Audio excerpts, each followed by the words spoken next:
बनती है। कैसे बनती है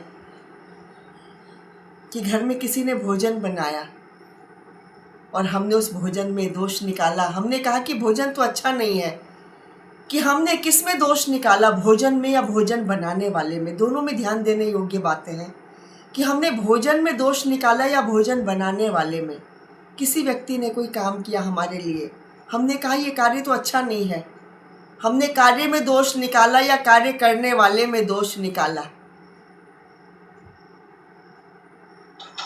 कि भोजन में नमक नहीं है, भोजन स्वादिष्ट नहीं है। हम किसी के विवाह में जाते हैं, एक पिता ने बचपन से अपनी बेटी के ब्याह के लिए, अपने बेटे के ब्याह के लिए सपने संजोए, तिनका तिनका करके अपनी जो भी उसकी आमदनी होती उसमें से जोड़ा, ना जाने कितना कुछ।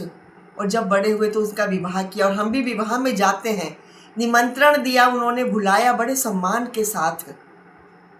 जा कर के हमने क्या किया, वहाँ पे भोजन किया, कहा भोजन तो अच्छा नहीं है, स्वादिष्ट, इतना कुछ खाया थाली भर के, फिर भी हम उसमें दोष निकाल के आते हैं कि हमने कि भोजन में दोष निकाला या उस व्यक्ति में दोष निकाल के आए जिस व्यक्ति ने हमें बड़े सम्मान के साथ अपने बेटे या बेटी के विवाह में बुलाया। कि हम सब ये छोटी छोटी गलतियां करते हैं। हमें लगता है कि बहुत छोटी सी बात है, लेकिन ये बहुत बड़ी बात है कि आपने दोष किस में निकाला। अगर आपने उस व्यक्ति में दोष निकाला तो वो व्यक्ति कौन है? वो है परमात्मा का अंश। तो आपने उस परमात्मा में दोष निकाल दिया कि सुबह से शाम तक हम उस परमात्मा में, उस प्रभु, उस भगवान में ना जाने कितने दोष निकालते हैं।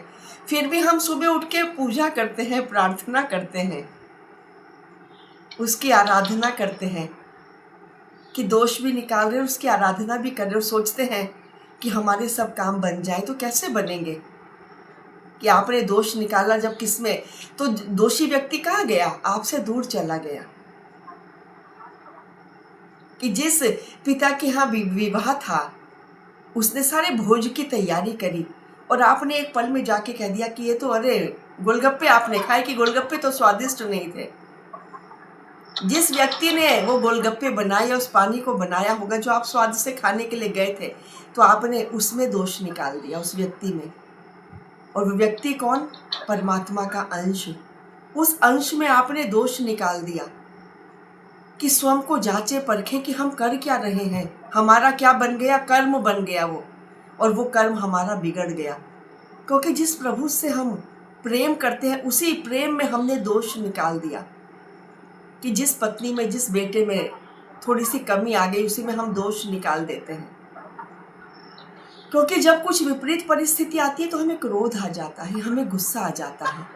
और उस समय जिसने नियंत्रण पा लिया अपने क्रोध पे, अपने शब्दों के ऊपर, उनका जीवन सुखमय बन जाता है। कि प्रभु के प्रति विश्वास योग्य रहे, कि प्रभु के साथ विश्वासघात ना करे। दोष निकालना भी एक विश्वासघात होता है। और सुबह से लेकर शाम तक ना जाने हम इस प्रकृति में कितना दोष निकालते हैं कि अरे कल तो बारिश हुई थी, मौसम